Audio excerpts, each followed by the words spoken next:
era que yo me cambié, que este a mí no me gustaba, no me convenía. Ustedes tienen que estar en el grupo que les corresponde. Y ustedes son el grupo B2. Tienen que venir con el B2, no pueden venir con el B1. Entonces, las personas que están hoy aquí, que son del B2, tienen que venir el otro sábado también, porque tienen clase con el B1 y es un laboratorio diferente.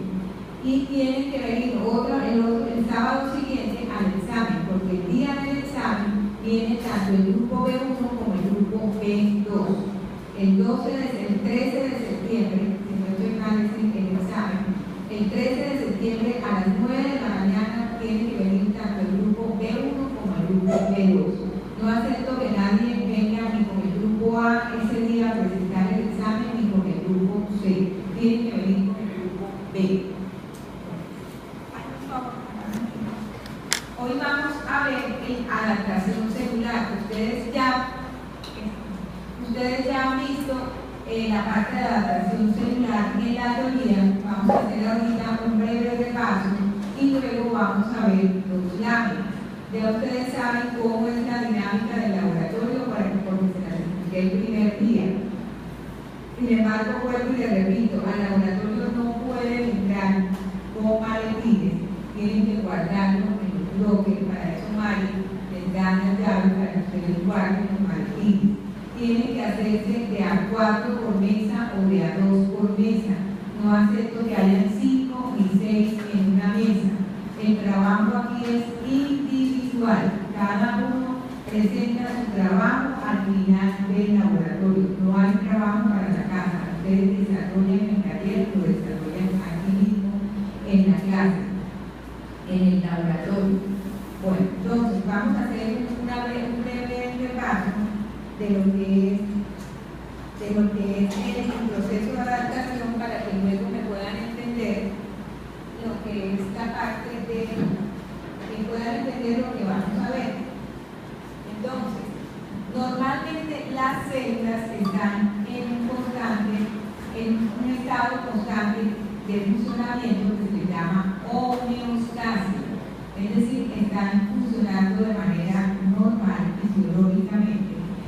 Pero si esas células por alguna situación son sometidas a un cambio en su trabajo, ya sea por sobrecarga o por disminución en la demanda de trabajo celular, entonces ellas deben adaptarse a esa nueva situación.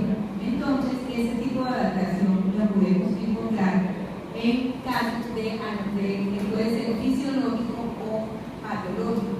El fisiológico puede ser producido por hormonas o sustancias químicas endógenas, como lo vemos en el embarazo. Durante el embarazo, el organismo de la mujer debe adaptarse a esa nueva situación que le supone el hecho de estar embarazada. Y en el caso patológico, es decir, anormal, es una respuesta al estrés, ya sea por una sobrecarga de trabajo o por una disminución de trabajo inducida de una manera externa o por cualquier mecanismo que no sea fisiológico. Ya vamos a ver algunos ejemplos de eso. Entonces, para poder adaptarse,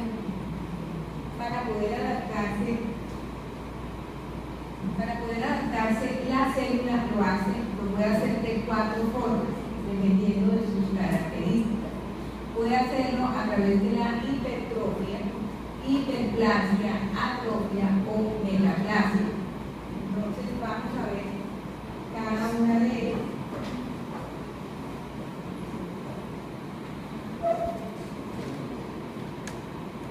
La hipertrofia. ¿Qué ocurre en la hipertrofia?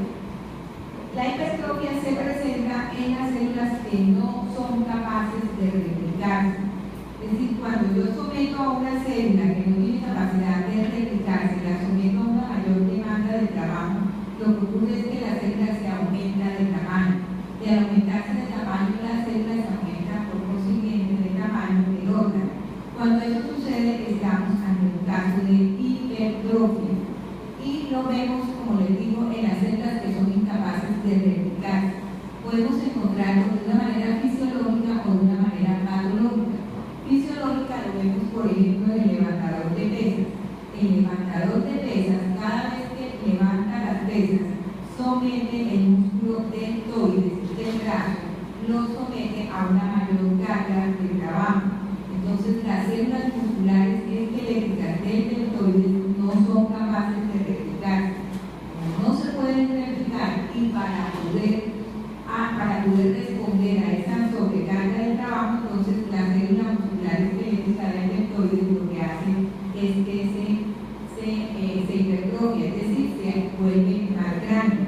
Es por eso que ustedes ven que el deltoides, los músculos deltoides de los pacientes, de las personas que levantan pesas, son grandes, es decir, porque están hipertrofiados.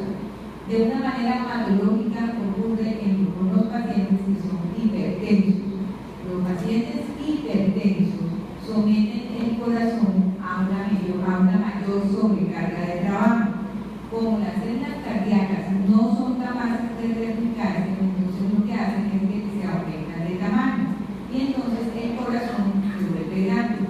Es por eso que ustedes ven que los pacientes que sufren de hipertensión, si es una hipertensión sobre todo no controlada, es decir, que el paciente no se toma los medicamentos o simplemente no sabe que es hipertenso, ustedes le toman una radiografía de tórax, a ese paciente le van a contestar o le van a reportar que tiene una cardiomegalia, es decir, aumento del tamaño del corazón.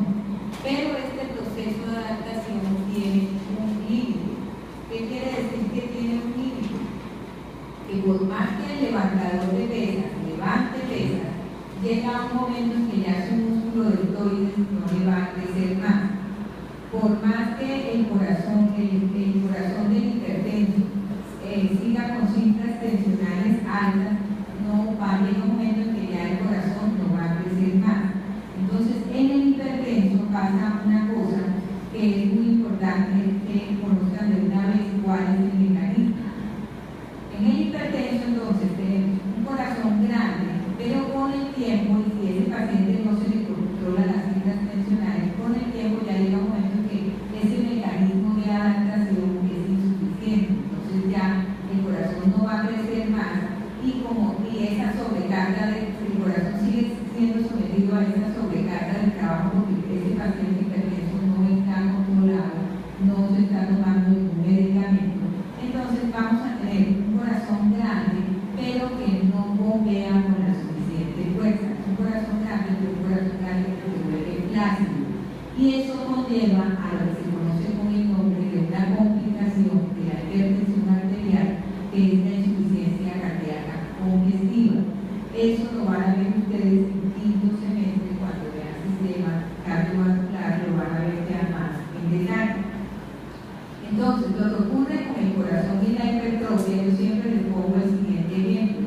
Esto es como cuando uno coge un caucho, cuando uno coge un elástico y lo suelta y vuelve, y lo estira y vuelve y lo suelta. Al principio el elástico se encoge con mucha más fuerza, pero llega un momento en que de tanto soltarlo, de tanto estirarlo y soltarlo, va perdiendo esa capacidad contráctil.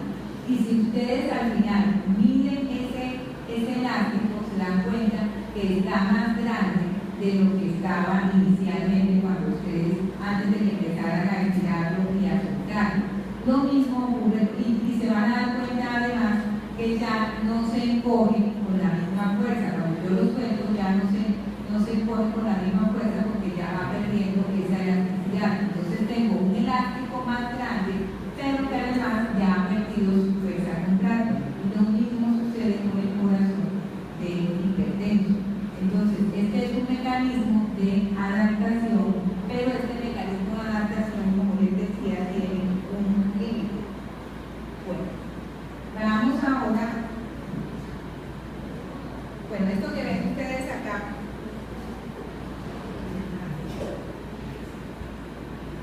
Esto que ven ustedes acá esta imagen corresponde a las fibras musculares cardíacas normales, más delgadas y como más apretadas o más estrechas o más unidas entre ellas. Y esto que ustedes ven acá es el corazón o las fibras musculares cardíacas de una hipertrofia, de un paciente con hipertrofia cardíaca. Vemos que estas fibras musculares etapas aumentadas del tamaño.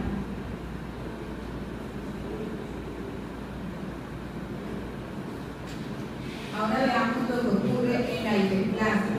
En la hiperplasia lo que tenemos es un aumento en el número de las células, lo cual va a llevar a un aumento del tamaño del órgano. Pero aquí el aumento del tamaño del órgano tiene un mecanismo diferente, porque aquí se produce porque las células sí son capaces de replicarse. Entonces, no es lo mismo que como en la hiperplasia, que se aumenta el tamaño, sino que aquí vamos a tener un aumento de tamaño a expensas de que hay un mayor número de células. Al final, el mecanismo o la situación es la misma, es decir, vamos a tener un aumento del tamaño del órgano, como sucede en la hipertrofia, solo que el mecanismo es diferente. En la hipertrofia es porque las células se aumentan de tamaño, en la hiperplasia es porque las células se multiplican, aumentan en número. Esta hiperplasia la podemos ver en el caso de por ejemplo, en la próstata. Estas estructuras que ustedes ven acá corresponden a glándulas. Todas estas son estructuras glandulares. Normalmente en la próstata no vemos tantas glándulas, pues así de unidas, normalmente están más distanciadas o más equidistantes una de otra. En el caso de la hiperplasia, las glándulas están proliferadas, es decir, vemos más glándulas porque se han multiplicado, se han dividido y se han originado mucho más glándulas de las que normalmente vemos. Eso es como una respuesta a un mayor influjo hormonal. Entonces, por eso hablamos en este caso de hiperplasia y a la final la próstata va a estar aumentada de tamaño.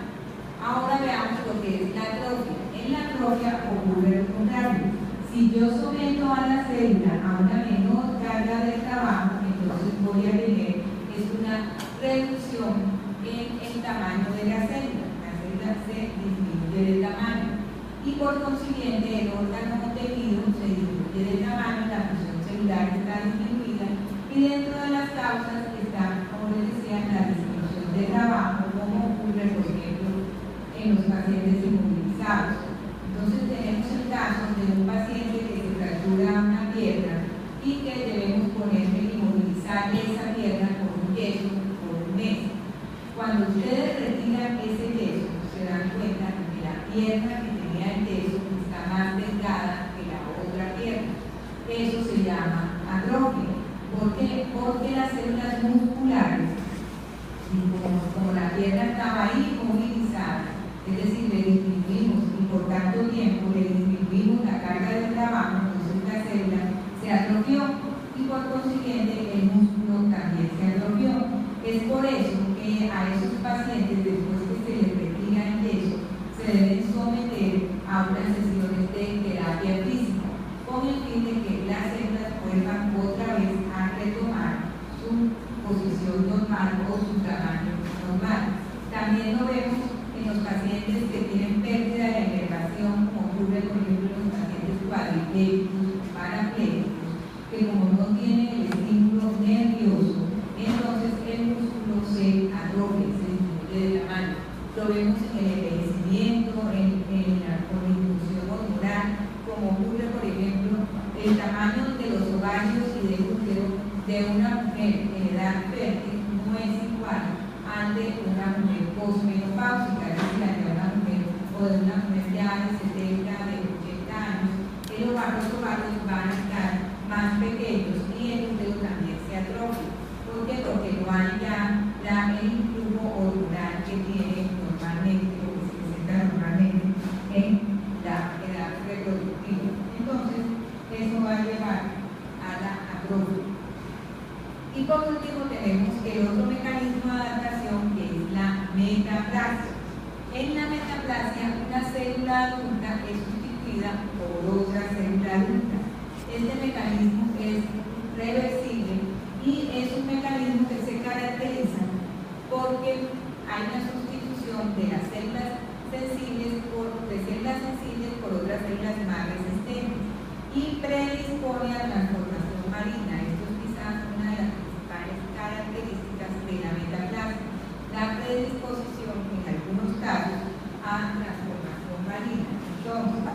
esto que les acabo de explicar es lo siguiente, es esto mismo. Esto que ustedes ven acá es un esquema o un gráfico del epitelio bronquial. Estas células son las células columnares altas que tienen unos pelitos aquí en la punta que se llaman cilios, en el borde. Normalmente son así, entonces el epitelio del bronquio es epitelio columnar con estos cilios. Pero ¿qué ocurre en el paciente fumador?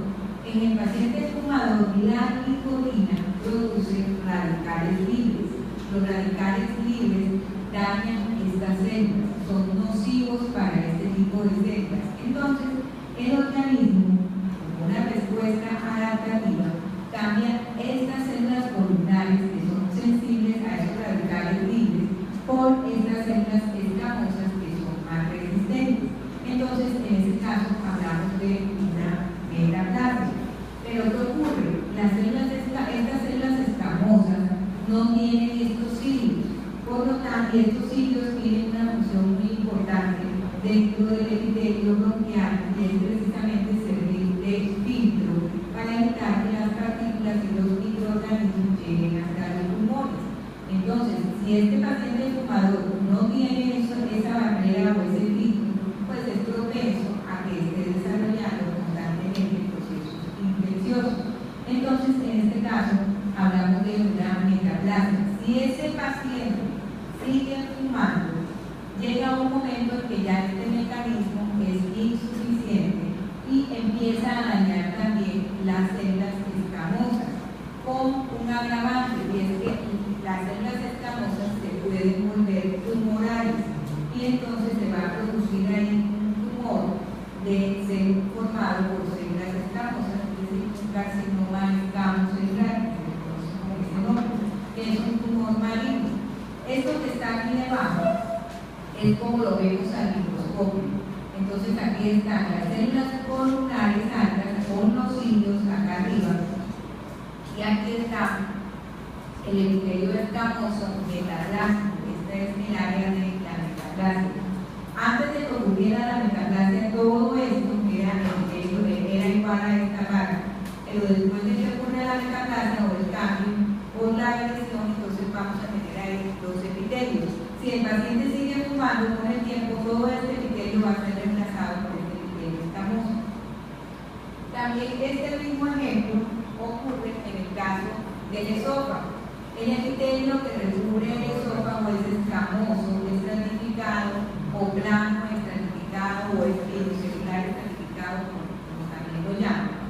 Y este es el epitelio normal del esófago. Resulta que en los pacientes que sufren de reflujo gástrico, el jugo gástrico pasa del estómago al esófago, pero ese jugo es altamente ácido, tiene un pH bastante ácido y es nocivo para estas células, para las células escamosas. Entonces, el organismo, de manera adaptativa, cambia ese epitelio escamoso por este epitelio intestinal que es más resistente a la acción del jugo gástrico. Es decir, todo esto es esófago, solo que aquí vamos a encontrar epitelio escamoso y aquí vamos a encontrar epitelio intestinal. Si a este paciente, esto es una metaplasia, si a este paciente no se le da tratamiento, con el tiempo estas células o este tejido, este epitelio se empiezan a dañar también y estas glándulas que están acá se convierten en tumorales y pueden desarrollar y se desarrollan lo que conocemos con el nombre de adenocarcinoma, que es un tumor maligno del esófago. Entonces, como por el contrario, si el paciente se le da tratamiento y ya se le quita el reflujo, o si al paciente fumador, en el caso del ejemplo anterior, deja de fumar, esto vuelve otra vez a ser normal. Es decir, esa es una de las características de la metaplasia, que es reversible. Una vez que uno le quite el estímulo, vuelve otra vez a ser normal. Lo mismo ocurre con la atrofia, lo mismo puede ocurrir con la hiperplasia y lo mismo puede ocurrir con la hipertrofia siempre y cuando la hipertrofia no haya alcanzado o es muy difícil. En el caso de la hipertrofia sí es muy difícil, o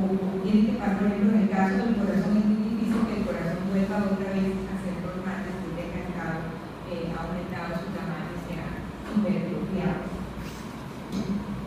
Entonces, ¿qué vamos a ver hoy? Hoy vamos a ver dos láminas. Yo necesito que ustedes pongan una hoja de plomo, una sola hoja, no quiero dos hojas, porque eso después ocupa mucho espacio para guardar. En una sola hoja de plomo tamaño tal, la marcan acá arriba y hacen dos recuadros, como está aquí en el tablero. En el primer recuadro van a colocar número 48, una hipertrofia, y me van a escribir dos causas de hipertrofia. ¿Qué van a buscar ustedes en esa lámina? Esta es la lámina 48, esta que está aquí en el tablero.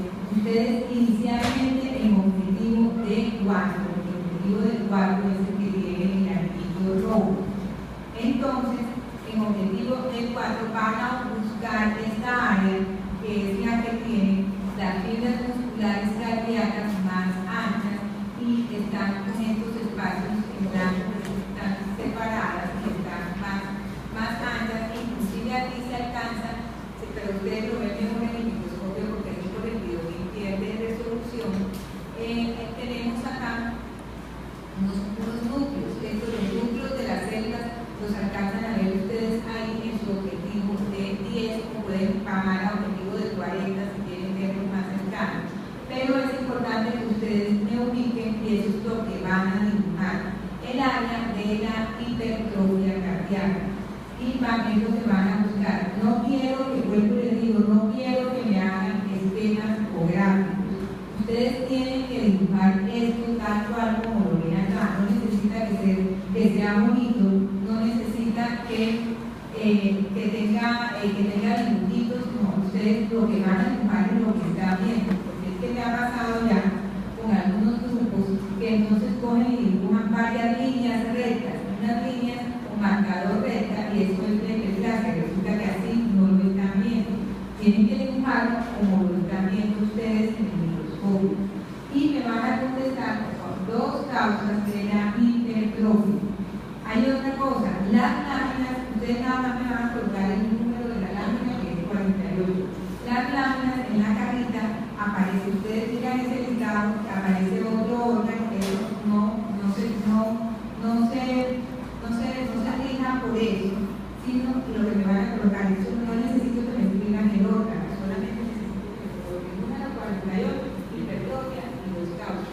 Y ubiquen en objetivo de 4, luego bajen a objetivo de 10 y dibujan en objetivo de 10. Estas bolitas rojas que ustedes ven acá son glóbulos rojos que están aquí metidos. Luego les digo, y vemos aquí la fibra muscular cardíaca que está ensanchada, es decir, que está aumentada de tamaño. Vemos esa lámina y cuando terminen de ver esa lámina y de desarrollar esta primera parte, vemos la segunda lámina. Así que no se adelanten. No pueden ver todavía la segunda lámina hasta que yo no les explique qué es lo que van a buscar ahí. La otra cosa, a partir de ese momento están prohibidos los celulares sobre la mesa. No pueden usar celulares porque no quiero que hagan lo que le estaban haciendo antes, que era que grababan